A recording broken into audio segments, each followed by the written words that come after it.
Hi, my name is Peyton Bailey, and this is my final speech for Speech 200. Like many other people, my childhood was not all smiles, toys, and laughter. At times it was screaming, throwing things, and alcohol bottles being empty. Because of this, I suffer many issues. Issues such as emotional distress and body image issues. This today continues to be an issue for me. My parents, they've been divorced now for 10 years. My mom, she's been sober for 10 years. And my dad, he's been remarried for 9 years. I do not blame my parents for any of the trauma that we have been through. I believe we are all on our own paths. And I am blessed enough to say that I still have both of my parents, as well as all my siblings are doing amazing. I have learned and will continue to learn to fight my own battles. I believe that whatever happens, happens for a reason. You are where you're meant to be. I am supposed to be writing this paper right now to really understand my thoughts and how I can change and praise them. Everyone has their own issues and things that they want to change but can't. And realize, it's so important to realize that you are not alone. It is also important to realize that you will never be alone.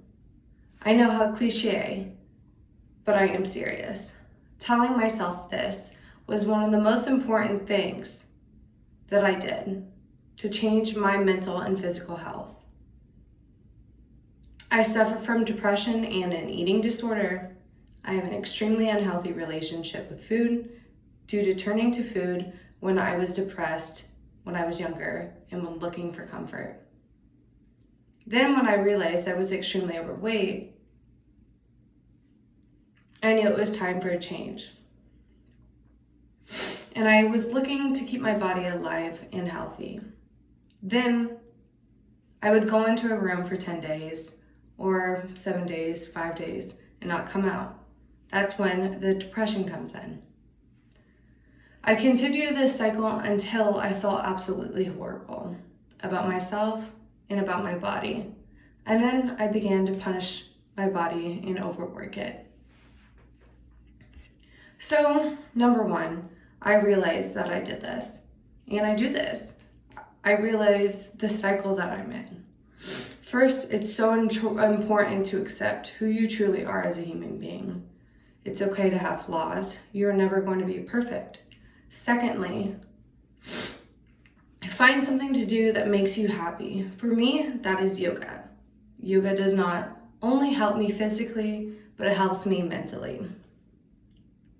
It also challenges you mentally and physically as well. To really dig deep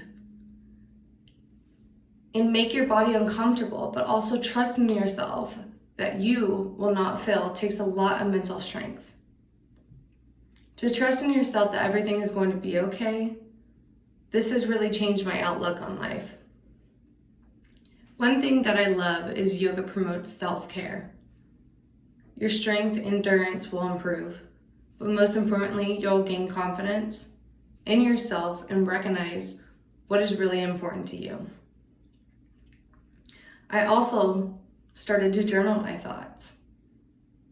When I began journaling, it really made me think more in depth about the situation, but more importantly, a more hopeful way, not as a negative way. Whenever I wake up, I journal my thoughts. When I go on with my day, it helps my routine, as well as my ambitions, as well as my work ethic.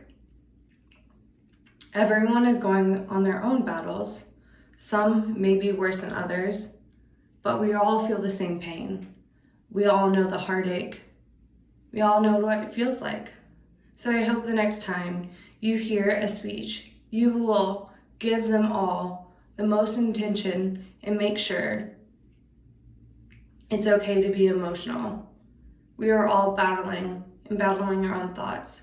So never think you are alone.